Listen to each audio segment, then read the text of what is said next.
saya diajar doa Bapa kami. Sampai sebulan 2 bulan tidak hafal-hafal. Nah, waktu itu saya tanya sama satu pendeta, Pak Stefanus Pinggi. Pak Step, Pak Pinggi, ajarkan saya satu doa saja yang singkat, ilmu pamungkas. Kenapa? Lah saya doa Bapak kami tidak apal-apal. Langsung Pak Pinggi ngomong ini, udah kamu tak ajari satu doa saja. Dan satu doa itulah yang saya pakai seumur hidup. Waktu itu dia ngomong sama saya, doanya ini, darah Yesus. Darah Yesus sucikan tubuh jiwa rohku. Darah Yesus bentengi aku. Apa enggak? Oh ini apa? Nah, sejak tahun 93 dengan satu iman, yaitu harapan, adanya perlindungan, adanya benteng Tuhan. Ingat saudara, kita percaya bahwa Tuhan melindungi, membentengi kita. Amin. Ada satu harapan bahwa ada perlindungan, ada benteng. Suatu kali, ini hal yang sederhana. Waktu itu saya ada di sekolah Alkitab, saya doa menyembah Tuhan.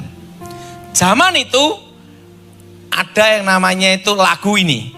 Betapa besar kasih-Mu Allahku, sehingga Kau berikan Yesus padaku, supaya aku tidak binasa, melainkan beroleh hidup yang lama sekali ya. Betul? Nah, saya nyanyi lagu itu. Dan saya doa, karena kita apalagi hanya doa itu aja. Darah Yesus sucikan tubuh jiwa rohku. Darah Yesus bentengi aku. Tiba-tiba ada seorang pemuda homo. Saya doa sendiri adalah si homo ini datang. Wah, ini benar-benar kejadian. Homonya ini jalannya gini-gini. Nah, dan homonya ini terlibat kuasa gelap. Dia belajar ilmu perdukunan. Dulunya laki-laki normal. Disuruh kungkum di sungai. Nggak taunya dukunnya homo, disikat dari belakang. Disodomi. Nah, nular itu saudara. Akhirnya dia jalannya gini. Nggak bisa lurus.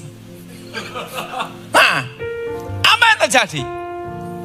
Waktu itu saya di tempat doa sendiri.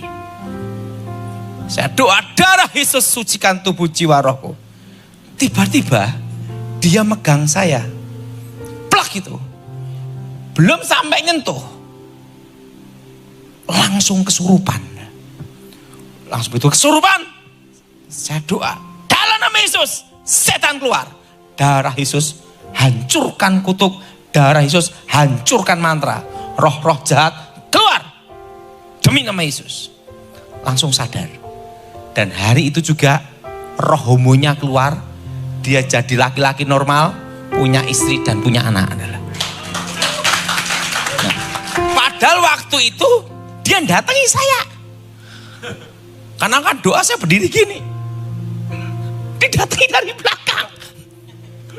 Mau nyentuh langsung manifestasi. Artinya apa? Pada waktu mau menyentuh itu ada pelindungan Tuhan. Artinya apa? Iman itu meyakini, mempercayai adanya apa? Perlindungan. Kuasa darah Yesus. Suatu kali saya dikasih Tuhan tugas. Daud, kamu pergi ke Kalimantan Barat. Di sana engkau kuajari untuk berperang. Saya masih ingat itu. Saya dikasih uang mama saya 100.000 rupiah. Uang 100.000 rupiah. Rupiah loh, bukan dolar. Saya dikasih tiket kapal, namanya kapal Binaya. PP. Nah, waktu itu saya di kapal. masuk ke kapal barang. Nah di situ bebek, kambing, sapi ada di situ. 2 malam di situ bersama beol, kambing, sapi itu dah di situ.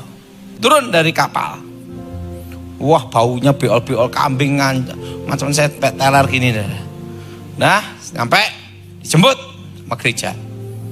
Saya masih ingat itu. Naik truk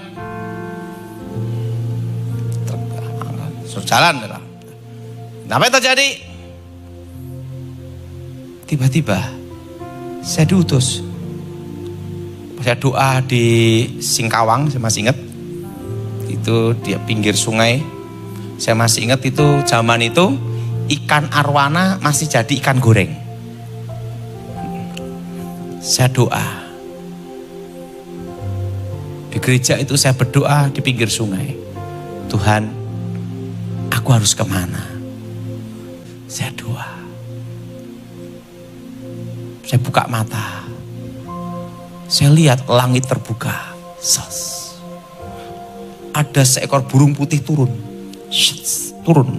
dari langit.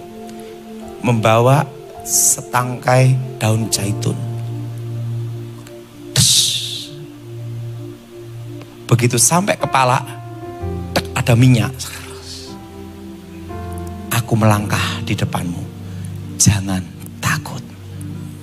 Nah setelah itu, lepas itu saya doa. Pak Pendeta beritahu saya, teman saya ditugaskan di Singkawang, Pontianak. Saya ditaruh di mana? Di daerah pedalaman. Dekat dengan Sungkung. Itu di Kalimantan Barat. Dan di sana dapat berita orang makan orang. Kanibal. Dan ada budaya kayau, penggal kepala. Waduh. Sudah, jalan saya. Dari Singkawang ke Sanggolido. Dari Sango, waktu itu Sanggolido ada kerusuhan. Saya berangkat jalan kaki. Jalan kaki sampai tujuan 1 malam. Dan waktu itu tidak ada bisa naik sepeda motor. Karena itu tengah hutan. Ini jalannya segini, bawahnya itu jurang. Terjang gitu. Begitu nyampe pagi itu, kan lapar mau cari makanan. Saya pinjem serokan ikan. Serokan ikan gini nih, untuk nyari tengkuyung itu. Direbus untuk dimakan. Itu di pedalaman. Makanya saya beritahu, pelayanan di kota itu paling enak. Kalau mau nyoba di pedalaman sana. Wah, nyerokin itu. Nah, ada kebaktian, saya masih ingat waktu itu. Kebaktiannya saya masih ingat. Yang datang 1 orang. Saya mimpin pujian, saya yang khotbah, saya ngedeng kantong kolektor. Dari saya kembali ke saya. Kolektornya ngasihnya berapa tahu? Bedanya gini dah.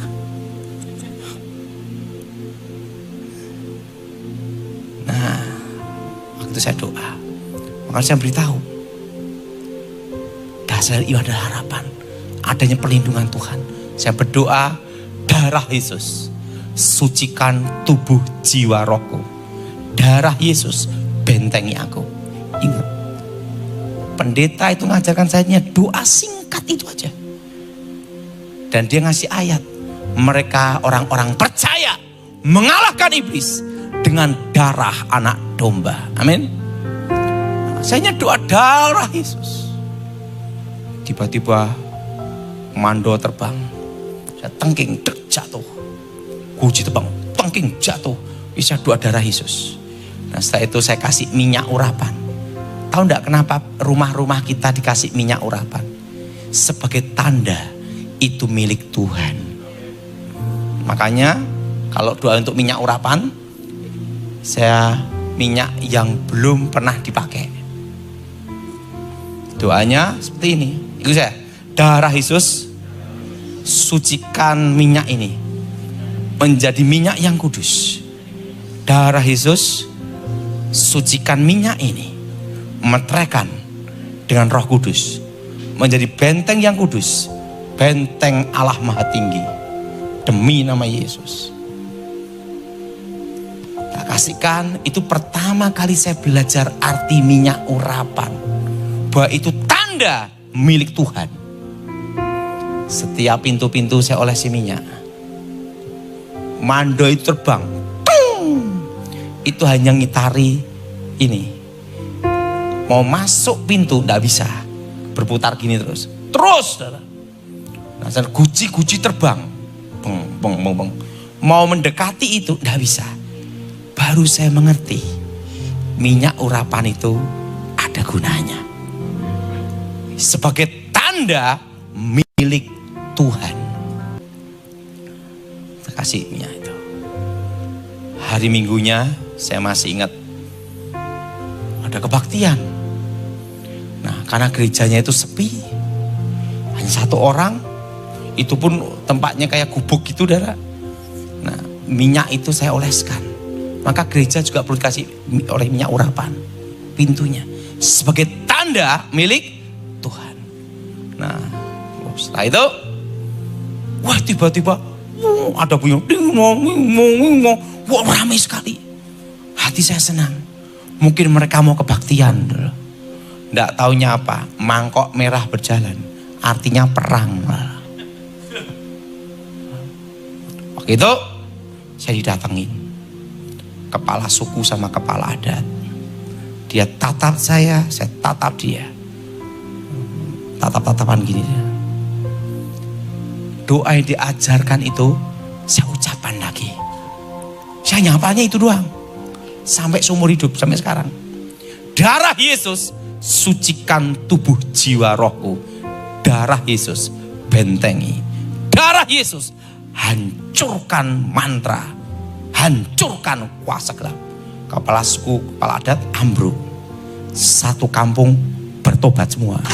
Nah, waktu itu pendeta Matius mau yang baptis. Artinya apa, saudara? Kalau kita dengan percaya dengan iman, pasti dipelihara Tuhan. Nah, bayangan 1 bulan itu, saudara. Dan saya masih ingat doa darah Yesus itu yang saya hafalkan terus. Dari itu saya mulai belajar. Coba darah Yesus ini saya gunakan untuk apa? Suatu kali saya masih ingat ada seorang dukun. Dukunnya ini punya ilmu gaib, ilmu magic, ilmu gaib. Makanya doa seorang anak untuk orang tuanya, dengan harapan orang tuanya bertobat, itu pasti dijawab Tuhan. Karena semakin harapan itu kuat, semakin iman kita bertambah. Semakin kita yakin Tuhan pasti jawab. Apa yang terjadi? Anak perempuan ini masih SMP. Dia hanya berdoa, Tuhan, jamah ayahku supaya bertobat, percaya Yesus. Waktu itu saya baru bertobat, saya datang ke tempatnya dia. Saya dikasih tahu anak perempuan ini,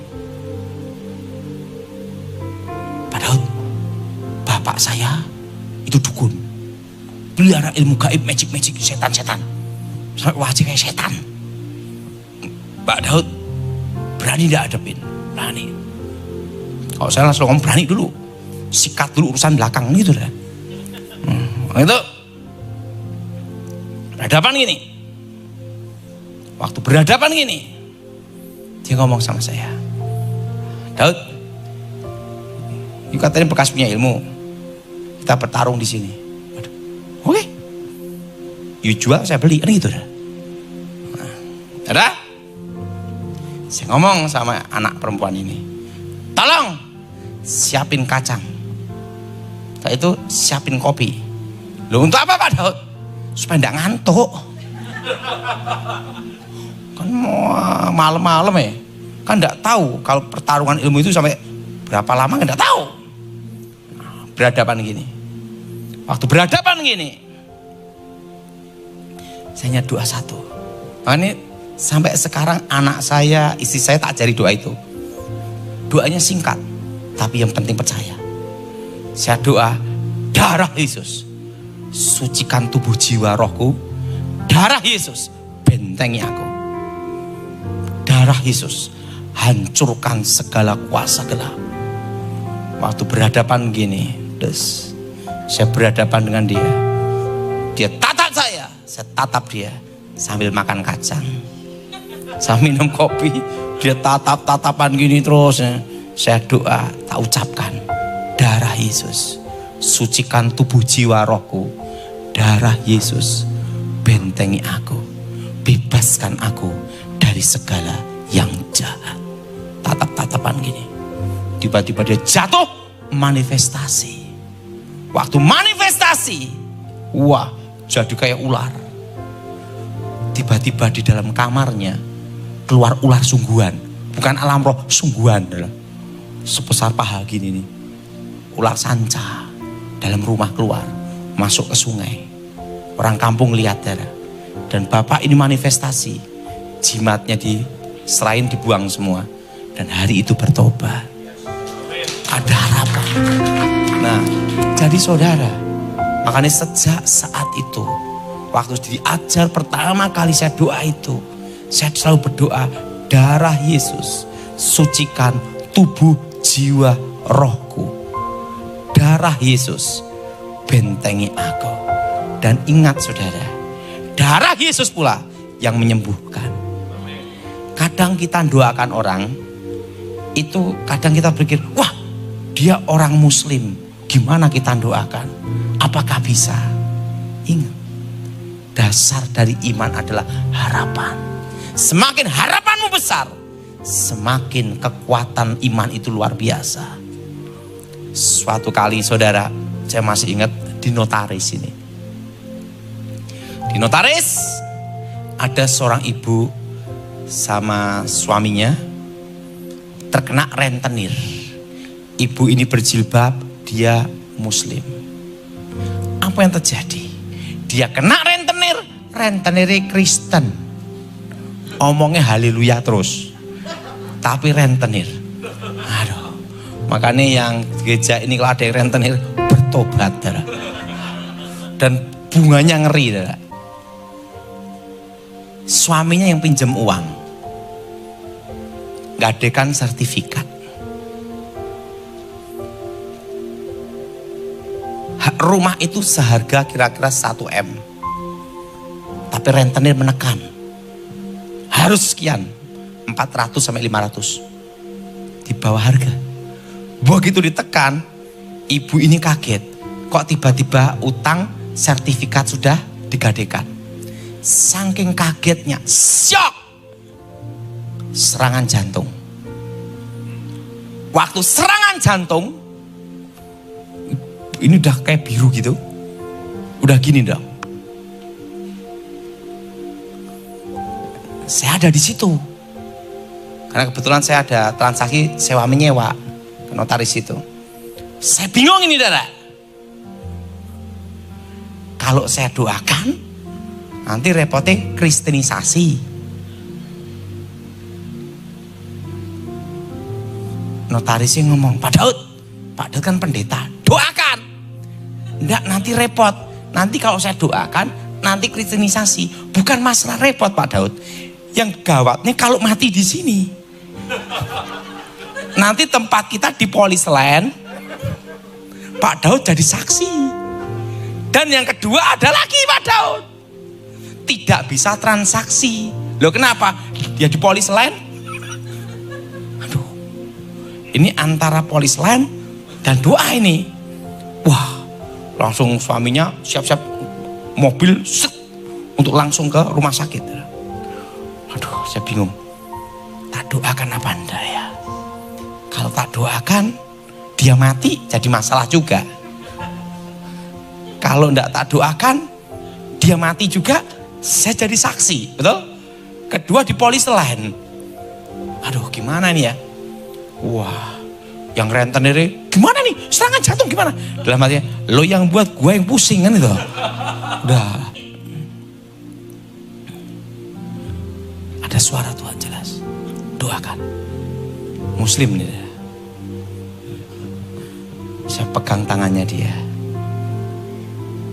Ibu. Gitu. Ikuti saya. Ibu nyebut Nabi Isa Al-Masih, bisa Bu? Nyebut Nabi aja, boleh kan? Langsung gini, pucet gini. Nah waktu itu saya pegang tangannya dia tak suruh doa gini. Nabi Isa Al-Masih, selamatkan hidupku di bumi dan di akhirat. Nabi Isa Al-Masih, selamatkan hidupku di bumi dan di akhirat. Engkaulah yang berkuasa di bumi dan di akhirat. Nabi Isa Al-Masih, selamatkan hidupku di bumi dan di akhirat. Saya berdoa sama Tuhan, Tuhan yang berseru dalam nama Tuhan tidak dipermalukan. Waktu saya doa, tiba-tiba diem. Wah, dalam hati mati dah. Malah diem dah. Diem gitu. Waduh. Saya doa lagi. Tangannya tak pegang, udah dingin semua. Udah biru semua. Wah, ini bakal jadi masalah ini. Mati di sini. Pas saya doain lagi. Saya doa. Notarisnya ngomong, Pak Daud, gimana? Kita doa. Nabi Isa Al-Masih, selamatkan hidupku dan di bumi di akhirat. Saat itu saya doa. Ibu itu akhirnya gini. Saya doa, darah Yesus, hancurkan kutuk. Darah Yesus, hancurkan mantra. Darah Yesus, bebaskan. Darah Yesus, sembuhkan. Tiba-tiba gini lagi. Ibu ini langsung duduk, berdiri, hidup, sembuh. Begitu langsung bagian kirinya pegang, dia kaget. Oh tadi saya kolab ya? Iya, kena serangan jantung. Saya ngomong sama ibu ini, Bu, ikhlaskan. Dia ngomong, gimana saya ikhlaskan Pak? Harga rumah saya 1 miliar. Sama rentenirnya dikasih, rentenir Kristen lagi bener masih. Hanya 400-500 juta. Saya tidak tahu tiba-tiba semua sudah disita. Bagaimana saya? Ibu, percayalah kepada Allah. Pasti Allah tidak akan tidur menolong ibu. Buktinya ibu kan ditolong sama Isa Al-Masih yang berkuasa di bumi dan di akhirat. Pasti Isa Al-Masih menolong ibu. Ya ibu dipaksa tanda tangan gini-gini. Ibu ikhlaskan aja. Nanti Tuhan yang menolong. Langsung dia tanda tangan, saya ke bank. Langsung rentenir. Terima kasih Pak Daud. Kristen lagi. Jemaat gereja, aktif lagi. Dan sering dengar saya khotbah lagi. Saya ngomong sama dia. Tahu ndak? Kalau kamu ndak bertobat, kutuknya 7 keturunan. Saya bilang, harus bertobat. Apa gunanya harta? Tapi kehilangan nyawa. Tahu ndak di dalam kitab pengkhotbah, apa nikmatnya hidup ini? Hanya ada 2, makan dan tidur. Saya beritahu saudara, saya pernah beritahu, saya punya kawan uangnya triliunan, tapi dia nafas aja susah. Dia ngomongnya triliun aja. Saya ngomong sama dia, nanti kalau mati tidak bawa apa-apa. Bener, tidak lama dia operasi mati. Triliunan tidak bisa nyelamatin dia. Saya ngomong sama ibu ini, ikhlaskan. Yang penting ibu sembuh. Saya berdoanya belajar satu itu aja. Darah Yesus. Kalau ada orang yang mau mati, saya masih ingat tetangga sebelah. Ada jimat ditaruh di badan. Saya masih ingat. Ditaruh di badan. Itu udah umur 80 lebih. Nggak gerak. Secara medis dokter mengatakan udah mati. Tapi itu masih bisa bernapas. Modelnya gini. Tapi anehnya, waktu jam makan langsung bangun. Makan gini. Wow. Setelah makan habis gini lagi. Setan geragas namanya. Setan rakus. Jadi dia itu hanya gerak badan pas jam makan. Itu kejadian jam 12 sama jam 6 sore. Waktu jam makan, pokoknya bunyi piring, luteng, langsung berdiri. Makan. Bukan diri ibu itu. Langsung gagal. Setelah itu gini lagi. Anaknya ngomong sama saya, gimana Pak Daud? Ya, saya lihat. Wah ini. Ada keris ditanam di badannya sini. Kerisnya kecil. Saya lihat, waduh ada senjata pusaka. Saya ngomong sama anaknya, ini kalau tidak dilepas dikeluarin, nggak bisa mati. Gantung aja, tolak langit, tolak bumi. Tapi sebelum saya doakan, saya minta tolong, panggil keluarganya dulu rundingan. Kenapa? Ini kalau dilepas mati, siapa yang tanggung jawab? Begitu. Habis doa dituntut ke polisi lagi, betul nggak? Nah, waktu itu, ya keluarga rapat, ikhlaskan. Ikhlaskan? Betul ikhlas? Sudah oke, doa. Saya pegang bagian sini. Saya hanya aja doa itu, seumur hidup saya tahunya itu aja. Darah Yesus, hancurkan kutuk. Darah Yesus, hancurkan mantra. Darah Yesus, hancurkan jimat. Darah Yesus, bebaskan. Roh setan, roh jahat, keluar. Langsung ibu ini lemes. Kerisnya keluar. Begitu kerisnya keluar, keluar. Setiap kali kita doakan harus dikasih minyak urapan, olesan bagian dahi dalam nama Yesus sebagai tanda milik Tuhan supaya roh itu tidak balik lagi. Makanya kalau kita doakan itu harus kasih minyak Nah, untuk apa minyak urapan? Sebagai tanda milik Tuhan. Amin. Nah, saya kasih minyak urapan dalam nama Yesus. Plak. Saya ngomong, tiket udah saya kasihkan, tinggal berangkat. Saya pulang. Tak sampai sejam, meninggal. Nah, itu jadi saudara, kalau ada kasus seperti itu, ingat, mereka orang-orang percaya mengalahkan iblis dengan darah anak domba. Amin. Amin. Dan ingat, minyak urapan itu ada gunanya. Maka di dalam kitab Wahyu, minyak dan anggur jangan dirusakkan. Artinya itu sebagai apa? Tanda. Amin. Sebagai apa, saudara? Tanda milik Tuhan. Saya pernah nangani kasus di Surabaya. Punya jimat batu. Namanya siapa Pak itu sih masih. Nah, jimatnya batu. Ini Pak Irman dilempar, peng, dibuang ke sungai. Besok balik lagi. Buang lagi sampai luar pulau. Pung. Besok balik lagi.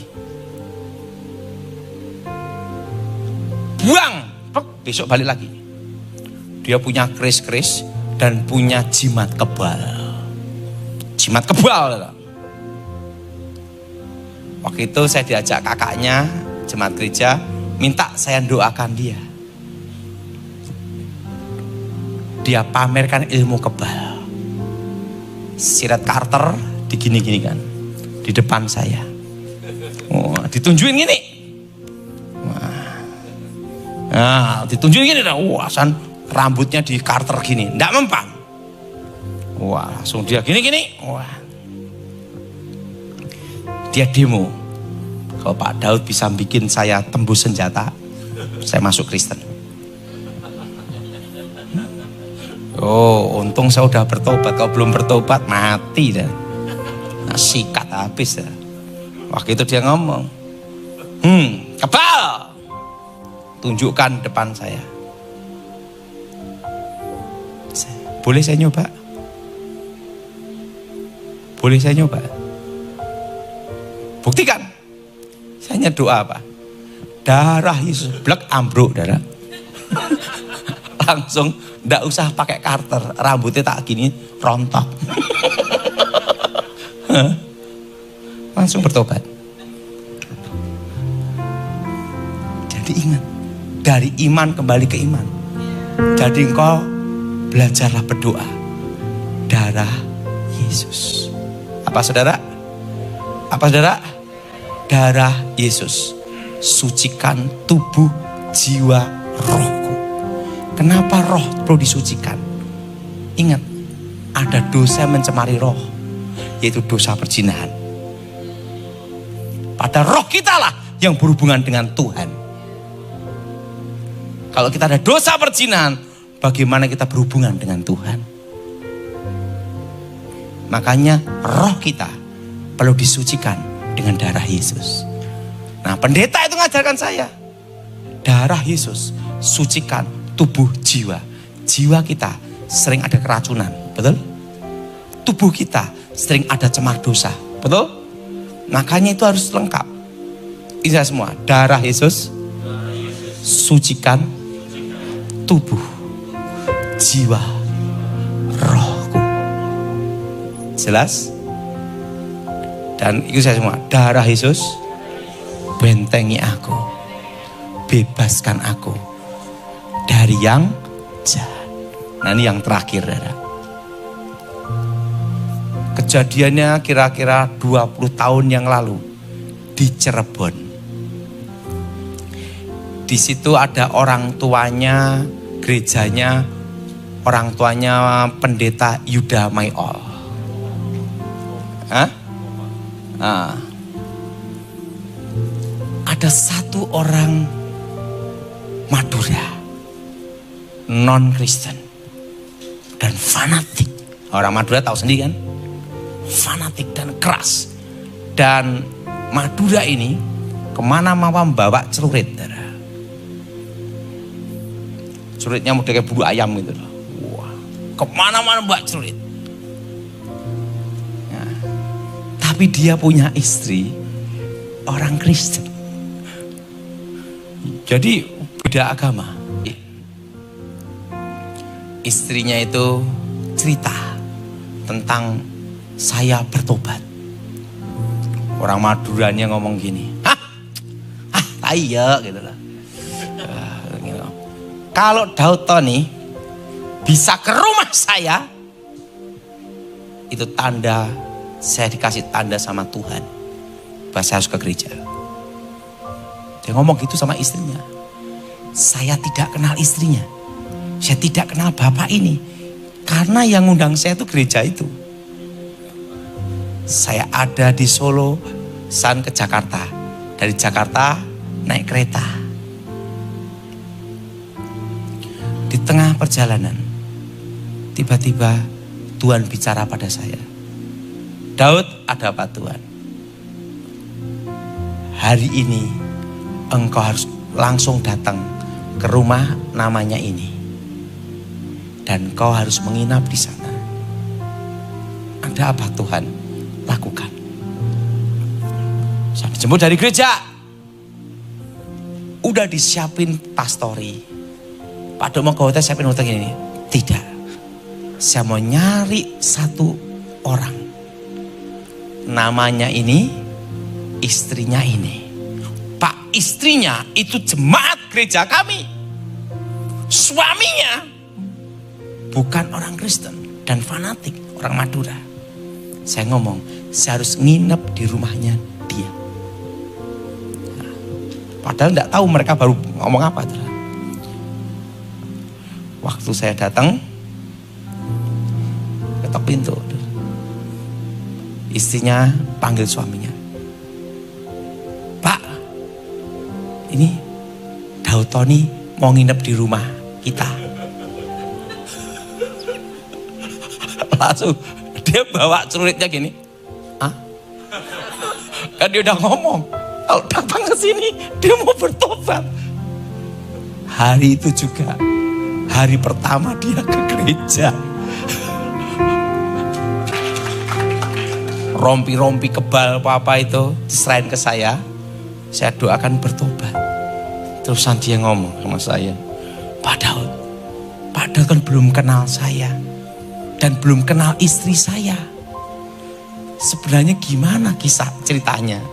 Saya ngomong, pada waktu saya di Jakarta naik kereta, makanya saya beritahu, keselamatan itu anugerah.